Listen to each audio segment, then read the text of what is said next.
எனக்கு அன்பான கர்த்தருடைய பிள்ளைகளே, இன்னைக்கு நம்முடைய பட்டணங்கள்ல, நம்முடைய தேசங்கள்ல, நீங்க இருக்கிற கிராமங்கள்ல இன்னைக்கு கிறிஸ்தவ பிள்ளைகள் நீங்க நல்லா கவனிங்க. இன்னைக்கு விவாகரத்து, இன்னைக்கு பாத்தீங்கன்னா இந்த விவாகரத்து ஈஸி ஆயிருச்சு. இன்னைக்கு ஆரம்ப நாட்கள்ல கர்த்தர் நமக்கு கொடுத்த கட்டளைகளை மீறி, கற்பனைகளை மீறி இன்னைக்கு பார்த்தா ஒரு திருமணங்கள் மாத்திரமல்ல, இன்னைக்கு ஒரு திருமணம், 2 திருமணம், 3 அப்படியே போயிட்டு தான் இருக்கு. இன்னைக்கு பாவம் பெருக பெருக இன்னைக்கு நம்முடைய ஆசைகளும் இச்சைகளும் நமக்குள்ள பெருகிட்டு தான் இருக்கு. இன்னைக்கு பாருங்க, இந்த விவாகரத்து ரொம்ப ஜாக்கிரதையா இருக்கு. கிறிஸ்தவ பிள்ளைகள் நீங்க ரொம்ப ஜாக்கிரதை. தேவன் நமக்கு கணவன் ஒருத்தர் தான், மனைவி ஒருத்தர் தான். இன்னைக்கு நம்ம மனைவி இருக்கும் பொழுது இன்னொரு என்ன செஞ்சிடக்கூடாது, மனைவியை தேடிடக்கூடாது. கணவன் இருக்கும் பொழுது இன்னொரு கணவனை தேடிடக்கூடாது.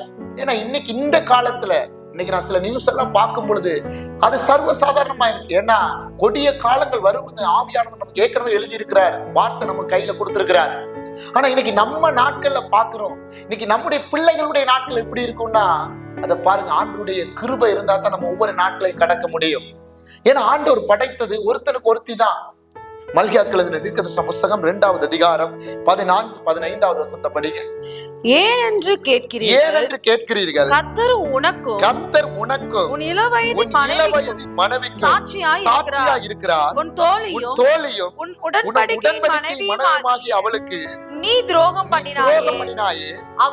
அவர் ஒருவனை அல்லவா படைத்தார், ஆவி அவரிடத்தில் பரிபூரணமாய் இருந்தது. பின்ன ஏன் ஒருவனை படைத்தார்? தேவ பக்தி உள்ள சந்ததியை பெரும்படிதானே. நல்லா கவனிங்க. இங்க சொல்றாரு, உன் இளவயதின் மனைவி. இன்னைக்கு திருமணம் எல்லாம் எப்படி இருக்குன்னா 3 மாசம் 6 மாசம் அதோட சரி டிவோர்ஸ். இன்னைக்கு நல்லா கவனிங்க. தேவனுடைய பிள்ளைகள், திருமணத்துக்காக காத்திருக்கிற பிள்ளைகள், தேவனோட நீங்க என்ன செய்யணும், நெருங்கி வாழ்ற பிள்ளைகளா இருக்கணும். கர்த்தர் உங்களுக்கு கொடுக்கிற வாழ்க்கைக்கு நீங்க காத்திருக்கிற பிள்ளைகளா இருக்கணும், உறுதிப்பாடா இருக்கணும், தேவ சித்தத்தை செய்கிற பிள்ளைகளா இருக்கணும். தரிசனம் ஒன்று சேரணும், பணமும் ஒன்று சேரக்கூடாது. இன்னைக்கு திருமணத்தை பார்த்தா நீங்க ஒரு பையனை திருமணம் பண்ணாலும் சரிதான், ஒரு பொண்ணை திருமணம் பண்ணாலும் எவ்வளவு சீதனம் கொடுப்பீங்க. அவருக்கு கார் இருக்கா, வீடு இருக்கா, பங்களா இருக்கா? அது இந்த கடைசி நாட்கள்ல உங்களை பரலோகத்துக்கு கொண்டு போக முடியாது. கிறிஸ்தவ பிள்ளைகள் ரொம்ப ஜாக்கிரதை. இன்னைக்கு அதிகமா இன்னைக்கு என்ன செய்ய, சீர்வரிசை, சீதனங்கள், அது போல பட்டம், படிப்பு, பதவி, பொருள், இதை கர்த்தர் அருவருக்கிறார். நீங்க முதலாவது தேவனுடைய ராஜ்யத்தை தேடினா கர்த்தர் எல்லாவற்றையும் கொடுப்பாரு. இன்னைக்கு அப்படிப்பட்ட திருமணங்கள், ஆடம்பரமாய் நடக்கிற திருமணங்கள் இன்னைக்கு என்ன நடக்குது தெரியுமா? இன்னைக்கு பாதியோட டிவோர்ஸ். இன்னைக்கு நான் சில காரியங்கள்லாம் பார்க்கும் பொழுது இன்னைக்கு வாலிப பிள்ளைகள் 22, 23, 25 இந்த வயசுக்கு உட்பட்டவர்கள் இன்னைக்கு விதவைகளா இருக்கிறாங்க. விவாகரத்தோட கையில பிள்ளைகளோட தனிமையா இருக்கிறாங்க. ஏன் தெரியுமா? வசனம் இல்லாததால, வார்த்தை இல்லாததால, தேவ பக்தி இல்லாததால. இது காலம், கடைசி காலம்.